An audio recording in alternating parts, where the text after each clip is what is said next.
per tu. No sóc un dels teus amants, però creu l'Himalaya per tu. I robaré 12 diamants, un per cada lluna plena per tu. Benvinguts i benvingudes al nostre programa de ràdio. Avui tenim a Álvaro Solà. Ja va tenir el plaer d'entrevistar-lo i avui ens va presentar el seu nou llibre. És un plaer tornar a tenir-te amb nosaltres. Après meu. Bon dia, com es diu el teu llibre? Doncs mira, es diu igual que la secció del diari Discapacitat, però en tant que ara, perquè és un títol que ja forma part del meu recorregut com a periodista, com a persona, perquè dona títol a la secció que porto al diari Discapacitat, com te dic. I a més, per mi no és només un títol, un nom, sinó una declaració d'intencions i al final una manera d'interpretar, de viure la meva vida. ¿Por qué has escogido este título?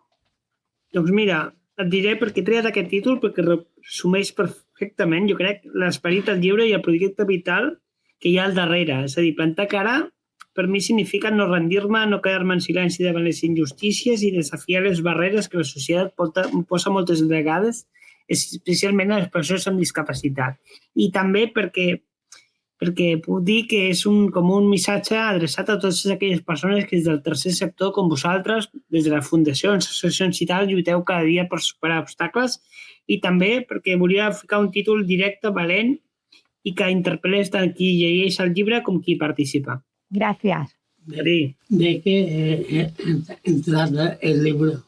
¿De qué habla el libro? Vale, el llibre és un recull d'entrevistes a persones molt diverses, polítics, periodistes, esportistes, activistes, artistes i professionals del tercer sector, que comparteixen les seves reflexions sobre la discapacitat, sobre la inclusió, sobre el dret, sobre la societat. No és un llibre teòric per mi, sinó molt humà. És un mosaic de veus que ens ajuda a entendre millor la realitat i a qüestionar-nos com construïm el món en què vivim i formem part. Per quin motiu vas decidir escriure aquest llibre? Doncs mira, vaig decidir escriure per una necessitat molt profunda d'una veu a realitats que sovint queden fora del mapa, invisibilitzades. Vivim en una societat on moltes històries importants no tenen cabuda. Des de l'espai jo volia contribuir a canviar això, a modificar això, i també ho vaig fer perquè crec en la força del periodisme social i en la paraula per transformar mirades i per generar un canvi de paradigma, un canvi de mirada social vers la discapacitat i vers les persones que formen part. ¿Qué es lo que más te ha motivado para escribirlo? Pues mira, m'ha motivat sobretot l'estat de les persones. Al final, cada entrevista, t'ho puc dir, ha estat una experiència real, sincera, transformadora, inclusiva. He conegut històries de lluita, de dolor, de felicitat, de dignitat, sobretot, que m'han fet veure que tenia energia per continuar, que feia alguna cosa que realment podia tenir impacte en la societat. I això per mi és molt important. Al final no és un llibre per fer-me famós jo, sinó és un títol per crear impacte a la societat. I això em sembla molt important, que al final que la discapacitat ocupi el lloc que es mereix a la societat. Què significa aquest llibre per tu? Doncs mira, significa moltíssim per mi. És una barreja de projecte així personal, de compromís social i d'experiència personal. Al final és una manera d'expressar qui soc, què penso i quins valors defenso. Al final defenso la justícia social, els drets humans, la dignitat humana, l'accessibilitat, la justícia social, tantes coses, i també supon entre moltes persones i realitats diferents. I per mi és una eina, al final, per construir un món més just, més digne, més humà, etc. ¿Cuánto tiempo has tardado en escribirlo? Doncs mira, et diré que de veritat ha estat difícil perquè també he tingut que triar 51 de les 300 entrevistes o més que tinc i també he tingut que fer les introduccions a cadascuna i tal, diferents, les correccions, les autoritzacions a cadascun de les persones que hi surten, les tenien que portar, donar signada o enviar signada. Llavors ha estat molt guai. ¿Cuánto tiempo hace que has tardado en escribirlo? Doncs mira, et diré que ha estat difícil durant mesos, perquè he tingut que triar les 51, he tingut que demanar autorització a les 51 persones, he tingut que fer les introduccions a cadascuna, les correccions, a les entrevistes i tal. Llavors ha estat estona. Però és molt guai, no és un llibre que es faci ràpidament. Vale. ¿En algún momento vas a pensar a dejar el proyecto que va a ayudar a continuar? Doncs mira, hi ha hagut moments difícils, t'ho puc dir, perquè quan tens un projecte tan gran on surten gent tan important de la societat, dubtes si estic a l'altura, però sempre hi ha alguna cosa que et fa continuar. Al final, les persones entrevistades, el compromís amb el missatge i la sensació que estàs fent alguna cosa útil per a la societat, al final, alguna per transformar-la, per ajudar tantíssimes persones que potser es veuen reflexionades en moltes entrevistes, en molts missatges de les entrevistes, etc. ¿Cuánto te gusta más escribir de día o de noche? Et diria que de nit, perquè al final hi ha moments, ja és més calmós, menys distraccions i puc connectar millor amb el que vull transmetre. Però és veritat que, com la meva vida és de bòlit, quan se m'acut escriure, doncs escric. És a dir, matinada no tant, perquè tinc que dormir, però de matí o nit, és a dir, depèn del dia. Quan et venen més idees? Doncs mira, em venen després de conversar amb la gent i que em comparteixi les seves experiències. Per mi el contacte humà amb les persones, jo sempre dic que la meva inspiració principal. És a dir, jo puc tenir una idea, però al final el contacte amb les persones és el que em fa sentir-me inspirat, dir-ho així. Tens algun espai especial a casa on escrius o prepares les entrevistes? Doncs mira, necessito un espai tranquil on em pugui concentrar. Per mi, si teniu la meva habitació, el meu escriptori, on estic ara mateix, per exemple, per mi és important tenir un lloc que associï a la reflexió i la creativitat, però el faig a casa normalment. Normalment em fico una música d'ambient, és a dir, una que es diu Sigues lliure, o també vaig aprendre a Manu Guix. Llavors em fico amb alguna cançó que m'agrada i així m'inspira. Com vas sentir el dia que vas acabar el llibre? Doncs fa 2 o 3 setmanes, això. T'ho puc dir, perquè entre les correccions i tal fa 2 o 3 setmanes. Bueno, va ser una barreja d'emoció, orgull, també una mica d'un buit, entre cometes, perquè és veritat que aquest projecte no trobo al final. Vull dir, les entrevistes creixen cada dia més entrevistes.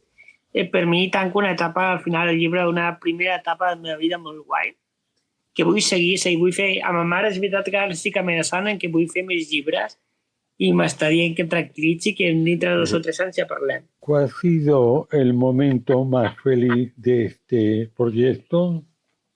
Doncs mira, han estat les entrevistes. Al final, quan connectes amb algú, quan t'explica la seva vida, amb sinceritat, sense matisos, és molt una experiència d'aquelles que dius uala, vale? Perquè jo pensava, jo quan vaig començar és veritat que jo pensava que no arribaria tant i mira, he arribat a tant, a fer el llibre, a fer més de 300 entrevistes a gent, doncs jo a vegades m'al·lucino a mi mateix.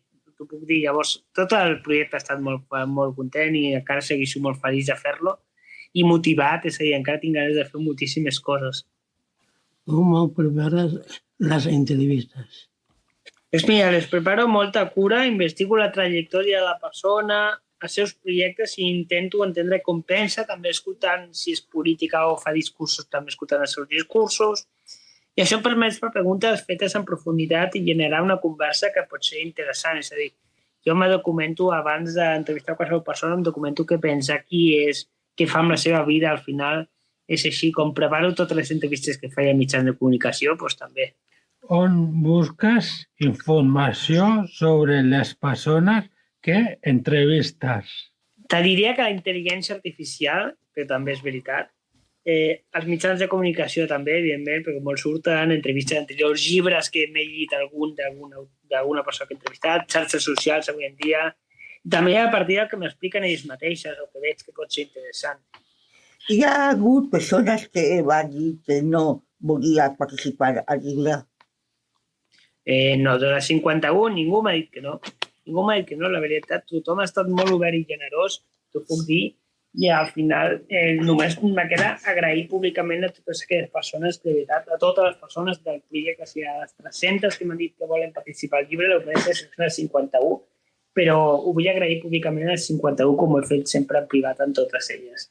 ¿Cuál es la entrevista que más te ha gustado hacer? Doncs mira, et diré que totes, no puc destacar cap, perquè al final m'agraden totes, però perquè totes aporten una mirada única. Aquesta és la riquesa del llibre, que no n'hi ha una d'especial. Vull dir, és veritat que hi ha així com Juan Carlos Untué, els 6 expresidents de Catalunya, l'última de ma mare, doncs sí, aquestes podríem destacar aquestes, però al final són totes, al final són una riquesa totes. Hi ha alguna entrevista que t'hagi emocionat especialment? Doncs mira, especialment aquelles, com t'he dit, aquelles que parlen de malalties com la ELA, com Juan Carlos Unzué, com el Javier Gámez Martín, o de vivències familiars, et fan connectar molt profundament amb la realitat, o la de ma mare, saps? ¿Cuál es la anécdota que más te ha impactado? Doncs mira, hi ha moltes històries impressionants de superació, però el que més m'impacta és la dignitat amb la qual moltes persones afronten situacions difícils i que malgrat això tenen una esperança intacta. Això m'emociona.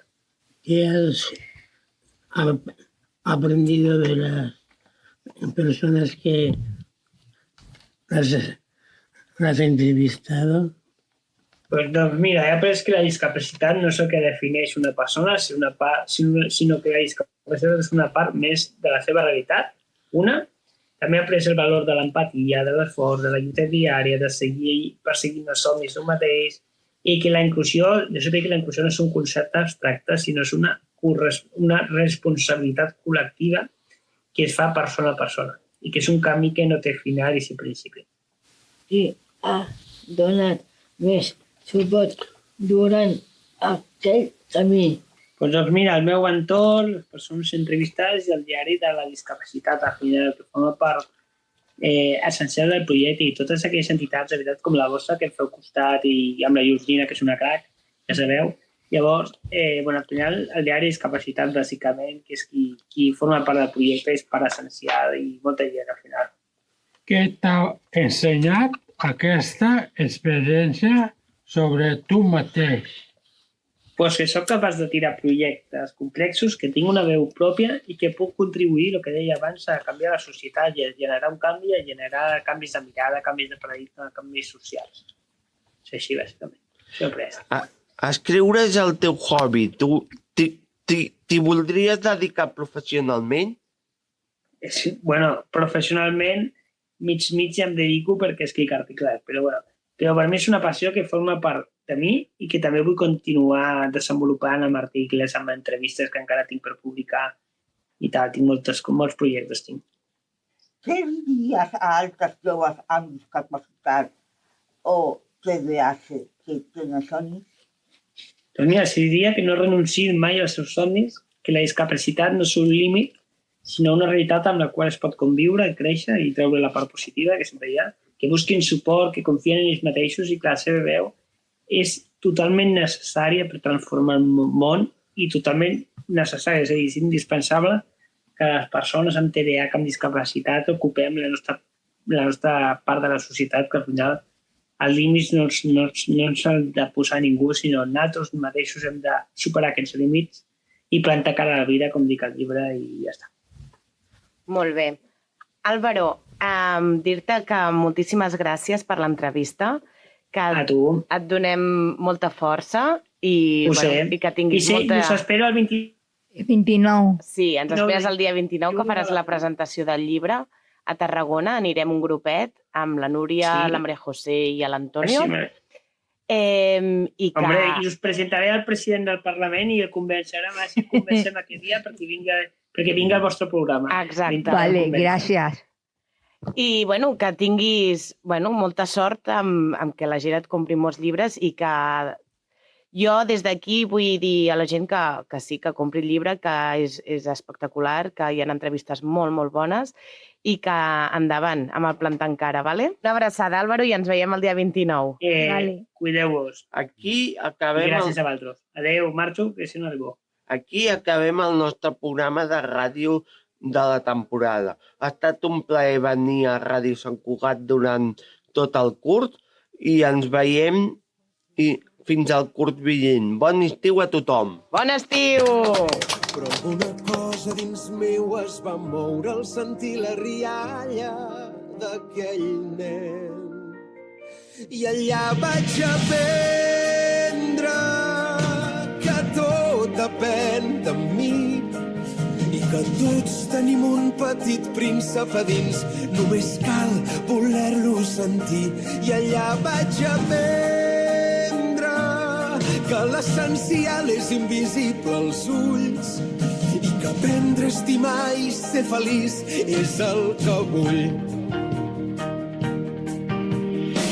No sé si va ser real quan em parlava de roses i de baobabs o de guineus que eren amics increïbles quan es deixaven domesticar. No responia a les meves preguntes i em regalava un silenci inquietant i em vaig anar fixant en les coses petites que són en realitat les més importants. I allà vaig aprendre que tot depèn de mi i que tots tenim un petit príncep a dins. Només cal voler-lo sentir.